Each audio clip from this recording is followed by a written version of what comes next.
for the fight to the last drop of blood. Knowing that, young Bochum of 1920, knowing that, he said, that's the job. And we're here tonight because those 9 and the Rebbe, previous Rebbe, they fought the fight. So I have to say L'chaim, have a course of Tev. Chaim, Chaim, L'chaim, Chaim. It wasn't for the nest of biscuits. For the fight to the last drop of blood.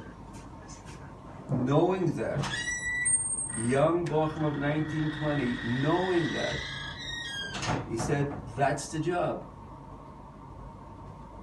And we're here tonight because those 9 and the Rebbe, previous Rebbe, they fought the fight. So I have to say L'chaim, have a course of Tev. Chaim, Chaim, Chaim. It wasn't for the nest of biscuits. The Shliach was a regional Shliach. It was Washington, it was right hand. It was straight. Washington, Oregon, British Columbia, in Canada, Alberta, Montana, Idaho, Alaska. So Seattle was a small hick town. California was the west. Vancouver is the west of Canada. This is the northwest. So people were telling me, you gotta go back to the Rebbe and tell the Rebbe the center for the northwest should be in Vancouver. That's where they have Balabatu.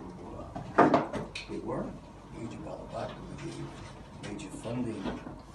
In fact, the Rav from Vancouver was then the Rav when I wanted to be out of Weinberg. He came out, that's not the Rav from Vancouver. Oh, my parents came to my parents. That's right, okay, dang out, that's not the Rav. I came to myself one night, I wanted to support it. They says to me, go to the Rebbe. Told the Rebbe, he was a very savvy Rebbe, that you should move from Seattle to Vancouver. Would you, I know who you are, we'll work together. We want to bring somebody to Vancouver to Kenish, I don't know. Okay. Vancouver should be, a very intelligent people said, Vancouver should be the center. But the Rebbe is our Rebbe has the vision for 45, 50 years later. I'd be his girl. Who could have foreseen that today Seattle would be a Merkaz of the belt and to be an Amazon, like I said, and who became down? Who became growing, but that was the event. So then Seattle become a real metropolis with all these clever. So what's the problem? We have like this.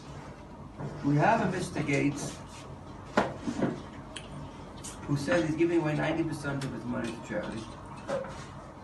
And he did it, made a big foundation. But Mr. Buffett, who also joined, and if you know who Mr. Buffett is, they're going around the world that everybody should give away money to charity. And Gates at the very still that bomber downtown. Bezos, the richest man in the world, recently, and they, well, get nothing. She's not yet ready to get. That's what he has. Okay. Well, just figures. And they're charitable. And there's foundations. And to top it off, Seattle is the #1 progressive liberal city in the United States. In fact, it's called by the Wall Street Press, it's called the socialist capital of America. And it is. So I'm giving you facts. Okay. To show you how far this goes, in the last election, you get a taste of what I'm living with. The last election, presidential election, 92% voted for H. 8% voted for T. You understand that there's shchunot in Seattle that Mr. T didn't get 1 vote. And I have to deal with Sholom Ber's issues, I counsel. And now this is serious business now. Women are coming to me and saying, I'm like, I don't know who my husband ordered for tea. No one knows about what I did. I don't know who this man is. And if he could even think about voting, and he did it. And it's really Sholom Ber issues. So here we have the most progressive city, called the socialist city, biggest shishkas. And they give money, and we're also called the homeless capital of America because we're stuffed with us. There's homeless in Seattle. Down, rampant, under the free, up top of the free, go by. Starts a chashayla.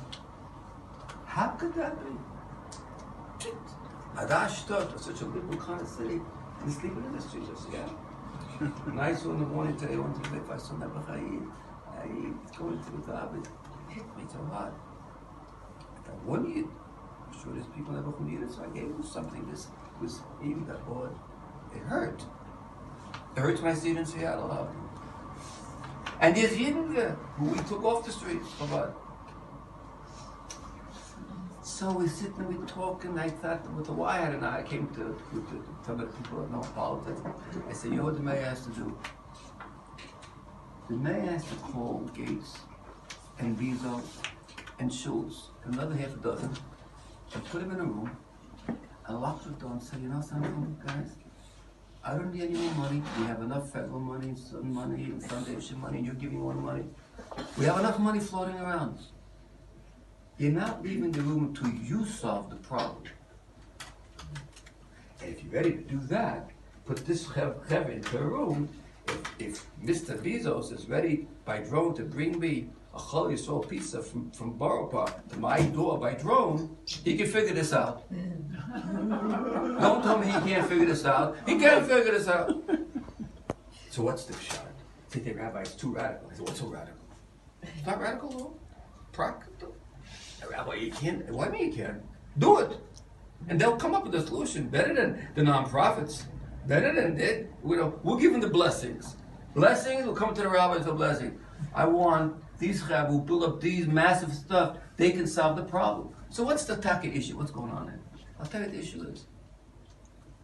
We get stuck, they set up the foundations, the government's but when Jeff Bezos, I hope he's listening to me, Bezos, and when these Chav Schultz, when they dream, they're not dreaming about homelessness. Ebel Chaim, half his face went white and half his face went red. I mean, he was so overcome by emotion that the Rebbe had to do the feeding Rebbe had to clap, knock his. Others say, I forgot what I heard the Rosh there, but massaged his heart. But they didn't say that. He was too, that he should be adversely affected by the overwhelming good news. Feeding Rebbe did that. The second was that in Mochol Dvokin, what they ever said with the Orthodoxes anyway, when he heard, he grabbed that Asotkin, began running,